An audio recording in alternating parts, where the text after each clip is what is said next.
નમસ્તે વિદ્યાર્થી મિત્રો, આપણે ધોરણ 12 ગુજરાતીમાં ઈશ્વર સર્વવ્યાપી જે પાઠ છે 19મો આનો આપણે આજે અભ્યાસ કરીશું.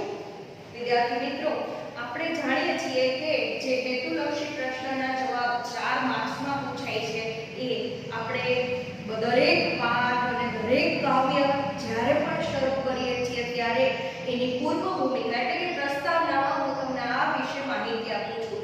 તો દરેક વિદ્યાર્થી મિત્રોએ તમારે આ વસ્તુ ખાસ ધ્યાનમાં રાખવાની છે કે જ્યારે પણ આપણે આ પાઠની શરૂઆત કરીએ છીએ લખવાની અથવા તો કાવ્યની લખવાની શરૂઆત કરીએ છીએ ત્યારે આ કાવ્ય અથવા પાઠના નામની સાથે જ તમારે લેખકનું નામ અને એનો સંદર્ભ કયો છે, કયો પ્રકાર છે, શેમાંથી લેવામાં આવ્યું છે, આ દરેક વસ્તુને ઝીણવટપૂર્વક જે બાબત લખવાની આવી હોય એ તમારે ખાસ લખી લેવું. કારણ કે આપણે આ માર્ક્સની દ્રષ્ટિએ તો સાચું જ કે આપણે લખવું જોઈએ, પરંતુ આપણને એ ખબર પણ પડે કે શેમાંથી આપણને આ લેવામાં આવ્યો છે, સંદર્ભ શું છે, એ કાવ્ય સાહિત્ય કાવ્ય અથવા લેખક જે છે પાઠનો સાહિત્ય પ્રકાર કયો છે, એટલે આ ખાસ વસ્તુનું ધ્યાન રાખજો. અહીંયા આગળ આ સંદર્ભ છે તો શેમાંથી લેવામાં આવ્યો છે તો હિન્દુ ધર્મની બાળ પોથીમાંથી.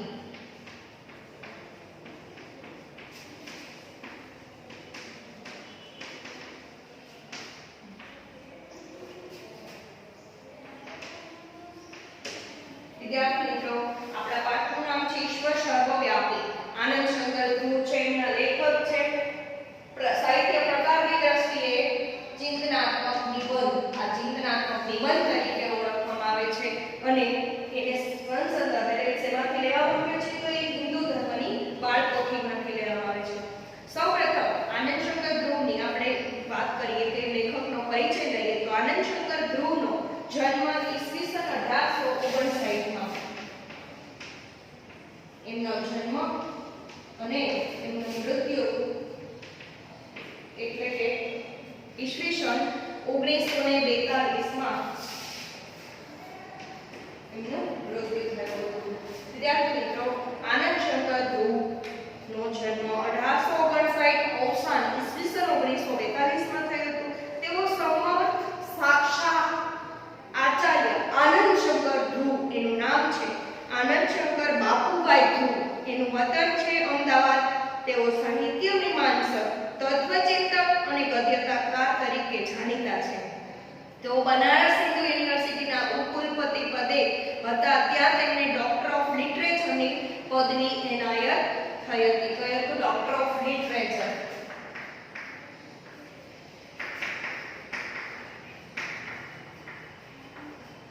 તો એને આ પદવી એનાયત કરવામાં આવી. તેઓ સુદર્શન અને વસંત સામયિકોના તંત્રી પદે પણ રહ્યા હતા. સામયિક જે બહાર પડે છે 3 મહિને હોય છે, સામયિક 15 દિવસે બહાર પડે, અઠવાડિયે બહાર પડે, આ જે સામયિક છે સુદર્શન અને વસંત આ બંનેના તંત્રી પદે એટલે કે તંત્રી સુદર્શન અને વસંત આ બંને સામયિકોના તંત્રી તરીકે કામ કરેલું હતું.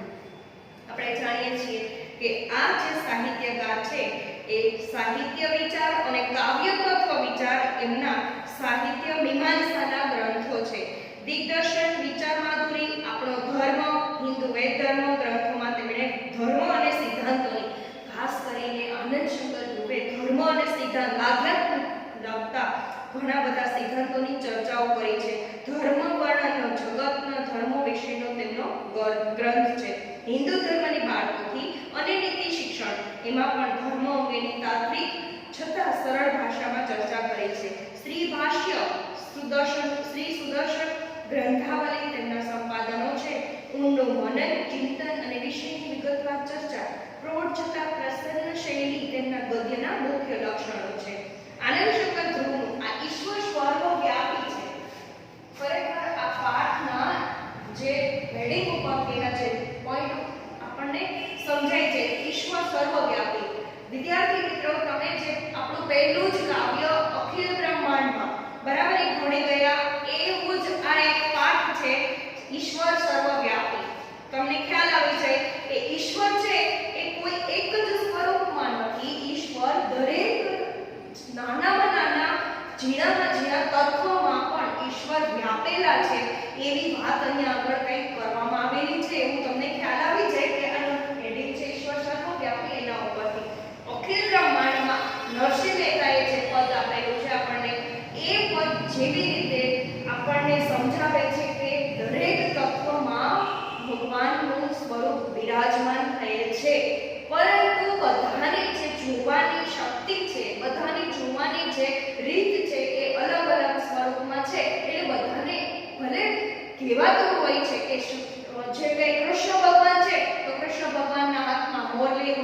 માથે મોરપીંછ હોય, મુગટ હોય, પીળું પીતાંબર જ પહેરેલું હોય, આપણે આ સ્વરૂપ જે છે એ તો આપણને મનોમન આપણે જ્યારે ધ્યાન કરીએ છીએ ત્યારે એ ભગવાનના સ્વરૂપમાં આપણા મનમાં બિરાજમાન થયેલું, પરંતુ આપણને એવું બનતું નથી કે દરેક વખતે દરેક સમયે ઈશ્વર આ જ સ્વરૂપમાં જોવા મળે, એવું નથી હોતું. કારણ કે ક્યારેક ઈશ્વર છે એ આપણને ક્યારેક નાનામાં નાની વાતમાં પણ સાથ આપીને આપણી સાથે હોય છે, તો ક્યારેક આપણને ખૂબ મોટું એવું દુઃખ આવી પડ્યું હોય, સંકટ આવી પડ્યો હોય, ત્યારે પણ એ આપણને એના સાક્ષાત્કારના અનુભવ દર્શાવતા હોય છે. હંમેશા ઈશ્વર આપણી સાથે છે એવો ભાવ આપણને પ્રગટ કરાવતા હોય છે.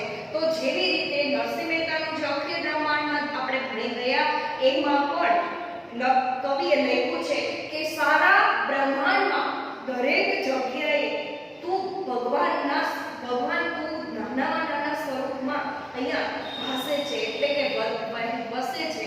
પર દેહમાં તત્વ તો દેહમાં જેવી રીતે એક તત્વ થઈને અને શૂન્યમાં શબ્દ થઈને, શૂન્ય સ્વરૂપ હોય છતાં શબ્દનું વેદો ના વેદ, અહીંયા આગળ આપણે રામાયણ, મહાભારત, ઋગ્વેદ, યજુર્વેદ, સામવેદ આ બધા વેદો થઈ ગયા. તો એ કહે છે કે કાંઈ પણ ન હોય છતાં આટલા વેદો રચના કરનાર પણ તું જ છો, અને પવન એ તું છો, પાણી એ તું છો, વૃક્ષ તું છો.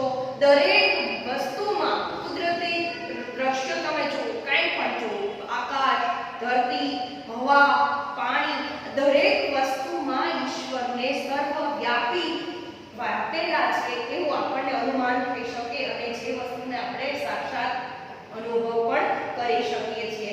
તો આપણને ખાસ કરીને એમ કહે કે વેદ અને જે ગ્રંથો છે એમાં એવું કહ્યું છે, કનક કુંડળ વિશે લખાયું છે. કનક કુંડળ, કનક એટલે સોનું.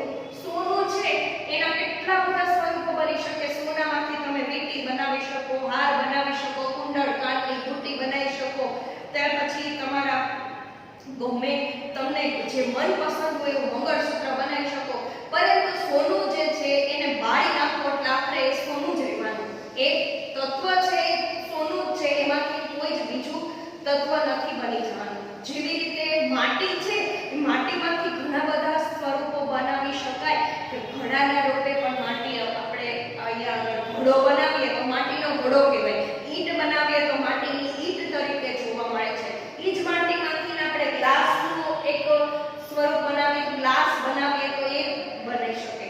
એ ડીશ બનાવો તો માટીની ડીશ બને, અને માટીની દીવાલ બનાવો તો માટીની દીવાલ બને. પરંતુ એને જ્યારે ભાંગી નાખવામાં આવે અથવા માટીનો ઘડો છે તોડી નાખવામાં આવે, ત્યારે એ ઘડો છે એનું સ્વરૂપ જે છે એ માટીને માટી જેવાનું છે, એ માટીમાંથી પથ્થર બનવાનું નથી. તો વિદ્યાર્થી મિત્રો, કહેવાનો મતલબ છે કે તમે જેવી રીતે ભગવાનને કેવી રીતે જોવો છો, કઈ દ્રષ્ટિથી જોવો છો, એ તમારે જોવાની ખાસિયત છે.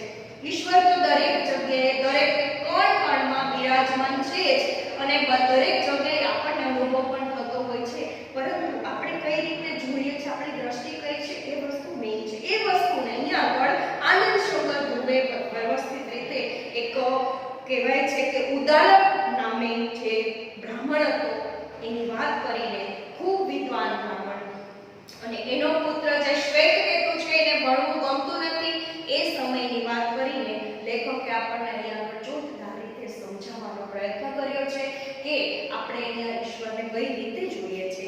આનંદ શંકર ધ્રુવના ચિંતનાત્મક નિબંધમાં ઈશ્વરના ગહન સ્વરૂપે અને તેની સર્વવ્યાપકતાનો સુંદર સંયુક્તિનો ઉઘાડ થયો છે.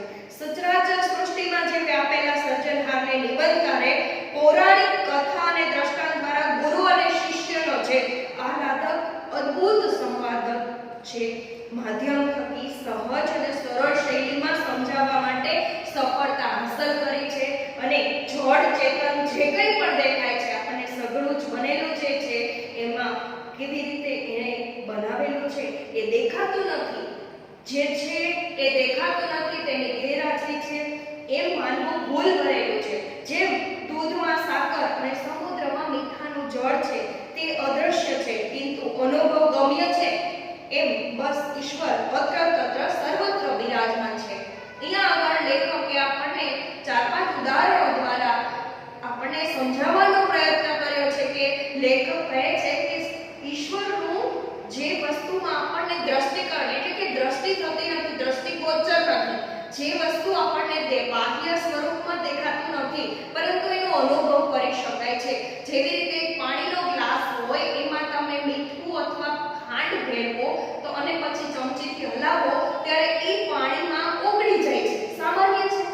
પરંતુ જ્યારે એ તમે પીવો છો એટલે તમને ખાંડ એમાં દેખાતી ન હોય, પાણીની અંદર તમે ખાંડના તત્વો જ્યારે ગોતવા બેસો તો પણ ન દેખાય, મીઠું ગોતવા બેસો તો પણ ન દેખાય, પરંતુ જ્યારે તમે પીવો છો ત્યારે તમને એ અનુભવ થાય છે કે આનો ટેસ્ટ છે એ ખારો છે અથવા આનો ટેસ્ટ છે એ મીઠો છે, ગળ્યો છે। તો જે આ વસ્તુ છે દેખાતી નથી છતાં છે એ જ વસ્તુ ઈશ્વર। તો આ જ વસ્તુ અહીંયા આનંદશંકર પ્રભુ આપણને સરસ રીતે સમજાવવા માંગે છે, જેની છણાવટ કરી છે કે એક વિશાળ વડ ઘટા નીચે ધર્મ શિક્ષણનો વર્ગ બેઠો છે।